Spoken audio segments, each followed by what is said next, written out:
I'd heard all the rumors about Bavaria before I stepped onto the boat. Most people wouldn't even go near it. They called it the Island of Death, a place where plague victims were dumped and burned. I told myself it was just old stories. I was here for the thrill. The second my boots hit the rotting dock, I knew something was wrong. The air smelled like wet ash that had been sitting for centuries. The silence was total. No birds, no wind, not even the sound of water against the shore. The hospital ruins loomed ahead. Inside, the air was colder, heavy with mold and rot. My flashlight beam slid over rusted bed frames, overturned gurneys, medical charts still hanging on walls. Every step crunched on broken glass, echoing too loudly in the empty halls. I froze at the sound, a faint shuffle behind me. Bare feet, slow, dragging. I spun around. Nothing. I told myself it was my imagination and kept going.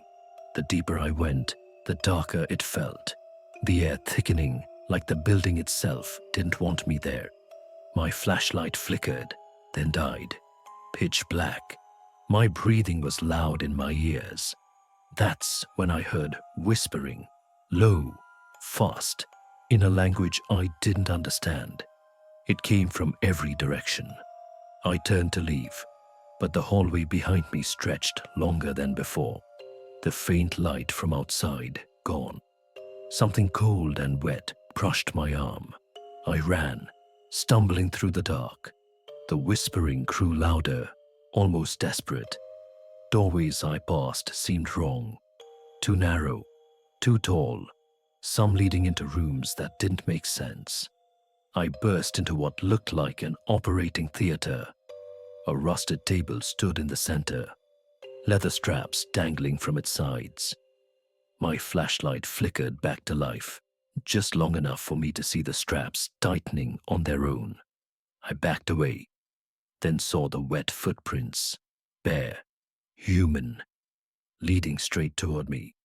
I ran again, crashing into a courtyard. The sky was black. No moon, no stars. My light came on for a second, and I saw them. Figures, dozens, standing in a half circle, perfectly still.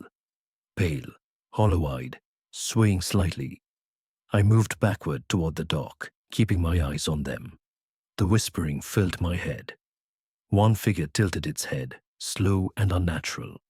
Then all of them froze. Something in me broke. I bolted. I don't remember the path, only the suffocating dark and the sense of unseen hands brushing past me. I hit the dock, jumped into the boat, and pushed off. Halfway across the water, I looked back. They were still there, watching from the dock, unmoving, silent. I never went back to Poveglia. I never will. I'd explored plenty of abandoned asylums before. Forest Haven was supposed to be just another one.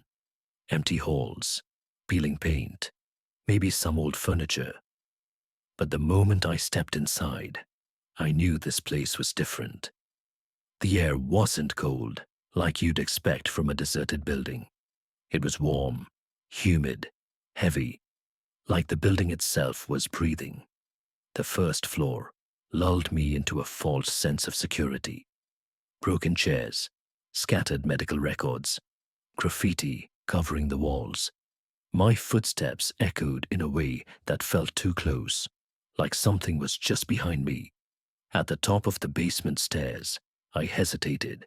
My gut screamed, "Don't go down there." But curiosity won. Each step groaned under my weight, the sound swallowed by the thick, stale air. Halfway down, the smell hit me. Rot and something metallic. Sharp. Blood. My grip on the flashlight tightened as I reached the bottom. Rows of metal beds stretched across the basement. Some had leather restraints still buckled in place, stiff with age. Others bore deep scratches in the frames, marks left by nails. Desperate and frantic, I crouched to get a closer look, tracing one of the gouges with my finger. Click, click. The sound was faint at first, like fingernails tapping metal. It came from the farthest corner, swallowed in shadow. My beam trembled as I turned toward it. The light fell on an old patient chair, heavy, bolted to the floor, straps dangling from the arms and legs. Something sat in it. At first, it looked like a pile of filthy rags. Then the head moved. Its skin was gray, stretched thin over sharp bones.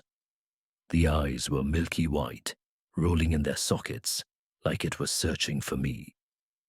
The mouth opened and closed, but no words came. Only the sharp click of teeth snapping together. I wanted to run, but my legs refused. The thing began to rise, each movement unnatural and jerky, like its joints didn't fit. It turned fully toward me, and in the light, I saw its mouth clearly. No lips, just exposed gums and jagged teeth, constantly clicking. It stepped forward. The clicking quickened. I stumbled backward, my flashlight swinging wildly. The shadows on the walls seemed to shift, reaching for me. My heel caught on debris, and I crashed to the floor, the impact knocking the breath out of me. By the time I scrambled to my feet, the thing was closer, too close. I bolted for the stairs, my hands and feet slamming against the steps as I climbed. Something heavy hit the basement door, just as I slammed it shut. Once, twice, then silence. I stood there, gasping, my ear pressed to the wood. Nothing. No clicking, no footsteps.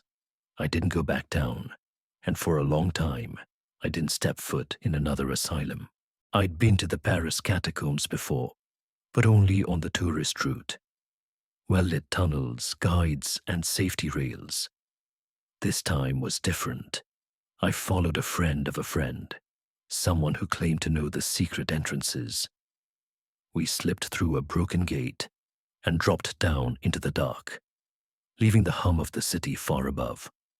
Down here, the air was damp, thick, and cold. Every tunnel was lined with bones, skulls stacked in careful, endless patterns, hollow eyes watching as we passed. The deeper we went, the more the city felt like a dream I'd left hours ago. My guide moved fast, barely speaking, taking turn after turn, without explanation. I kept close, watching the beam of his flashlight bounce off the walls. Then, suddenly, I realized I didn't hear his footsteps anymore. I stopped, called his name. Only silence answered. I turned back the way I thought we'd come, but the tunnels all looked identical. My flashlight caught row after row of skulls, their empty sockets seeming to follow me. The walls pressed closer, the ceiling lower. My breathing was loud now, ragged, echoing off the stone until I couldn't tell which way it came from. Something moved at the edge of my light, a shadow, pulling back around a corner. I ran toward it, convinced it was my guide. The tunnel ended in a wall of bones, cold and slick to the touch. Footsteps sounded behind me, slow, deliberate. I turned, and far down the passage stood a figure. It didn't move, didn't speak, just faced me. I shouted, my voice bouncing through the tunnels, until it didn't sound like mine anymore.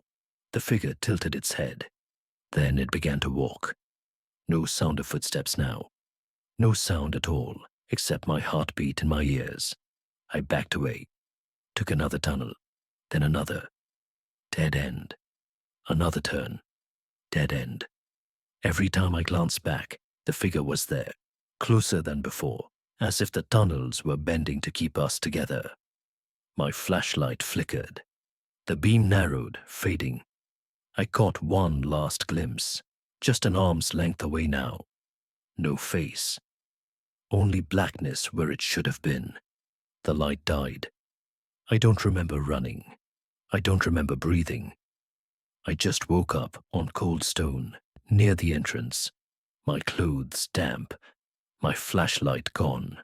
My guide swore he never lost sight of me. but I know I was alone down there.